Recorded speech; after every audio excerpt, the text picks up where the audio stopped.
사람이라면 세상에 태어나 한 번쯤은 천하를 둘러보고 싶은 욕구가 있을 것이다. 이러한 욕구를 대리 만족시켜줄 수 있는 문학이 있다면 단연 무협소설일 것이다. 수천리 흐르는 장강에서 배를 타고 하염없이 흘러가 보기도 하고 명산의 깎아지는 절벽과 동굴 속에서 수련을 할 수 있으며 멀리 서역과 북해의 고수들과 한판 붙어볼 수도 있다. 최고의 명산 대천 유람은 물론 수많은 무림 문파들과 겨뤄볼 수 있는 곳 강호. 과연 그것은 상상의 세계에만 존재하는 것일까?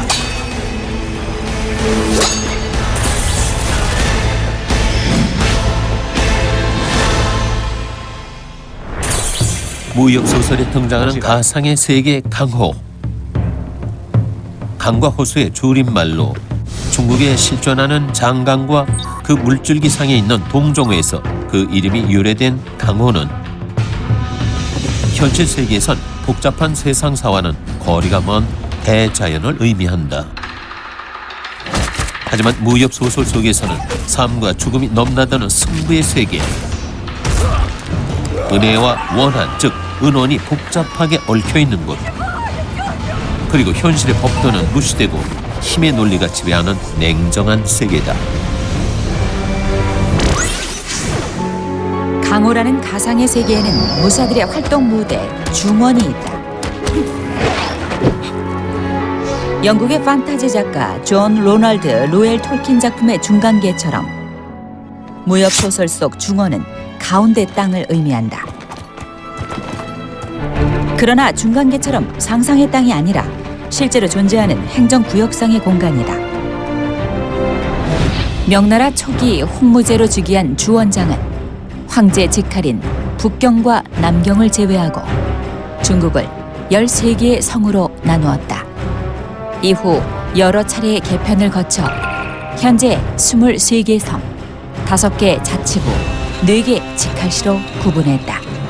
그리고 무협 작가들은 작품의 시대적 배경에 따라 당시의 실제 중국 행정구역을 소설의 공간적 배경으로 옮겨놓고 중원이라 명명했다. 이것처럼 강호에 등장하는 지명과 명소 그리고 문파와 세력 중에는 역사적으로 존재했거나 현재까지도 그 명맥이 유지되는 것들이 꽤 있다.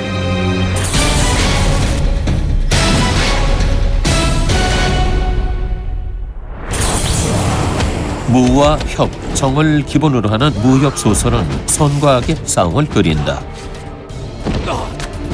선과 악의 팽팽한 대결 구도에서 승리는 정파와 백도의 것으로 귀결되는데 유교, 불교, 도교 등 동양 전통 종교의 덕목인 권선징악이 무림에도 그대로 반영된 것이다. 무림에서 정파와 백도같이 선을 상징하는 대표적인 세력은 구파 일방, 즉 구대 문파와 개방이다. 이들은 주로 중국의 5압과 10대 명산에 위치하는데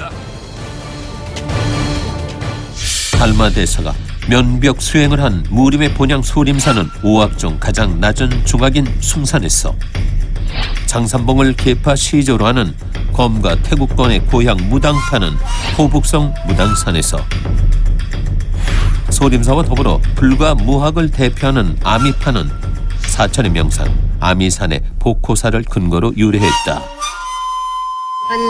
이 가운데 아미파는 구파 가운데 비구니로 이루어진 유일한 여성 문파다. 기록에 의하면 청나라 초기 반청복명의 거점이었던 소림사를 황군이 탄압하자 일부 무성들이 아미파로 건너가 무공을 발전시켰다고 한다. 문파의 전통과 유적, 무공 등을 아직까지 간직하고 있는 이 세 문파들은 오늘날 무술 학교 등을 운영하면서 그 명맥을 유지해오고 있다. 소림, 무당, 아미파뿐만 아니라 섬서성 화산의 화산파, 감숙성 공동산의 공동파, 청해성 곤륜산의 곤륜파 등은 빠지지 않고 구파에 언급되는데 이 가운데 화산파는 매화와 관련된 아름다운 건법이 유명하고 공동파는 중국 전설 속 신선인 광성자가 돌을 닦았던 문파로 잘 알려져 있다. 반면에 무당파와 더불어 강호의 도교 무학을 대표하는 곤륜파는 무협 소설 속에만 존재하는 문파로서 문화 제자의 수는 많지 않지만 대부분 고수이며 의협심이 강한 것으로 묘사되곤 한다. 이외에도 섬서성 함양의 전진파, 운남성 점창산에 자리 잡은 점창파, 섬서성 종남산에 위치한 종남파 등도 작가에 따라 9대 문파로 언급되기도 한다. 그중 전진파의 계파 시조인 왕중량은 전진 7자라 불리는 7제자를 두었는데 마단량이 금나라의 국사로 구장추는 원나라의 국사로 활약했다.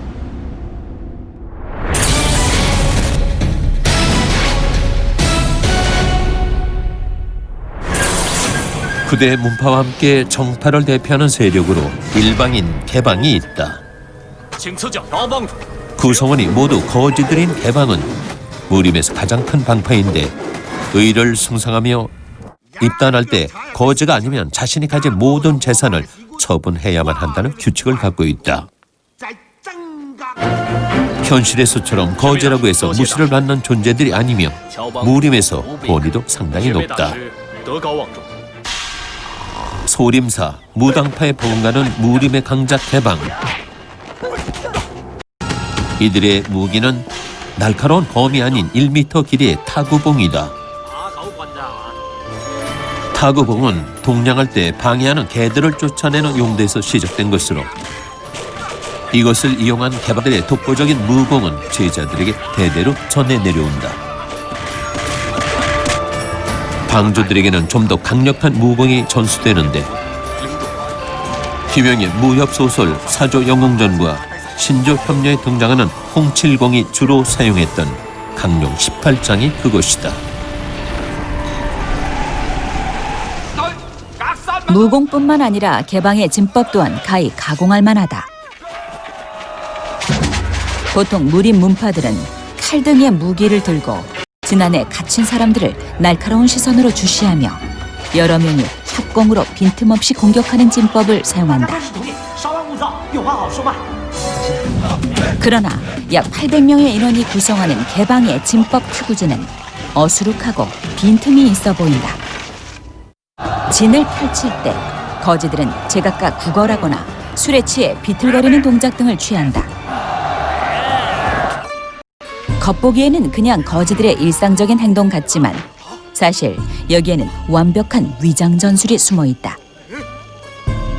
타구진이 펼쳐지면 적들은 거지들의 무방비한 모습에 황당해하는데 이 틈을 타 기습적으로 공격하는 것이다.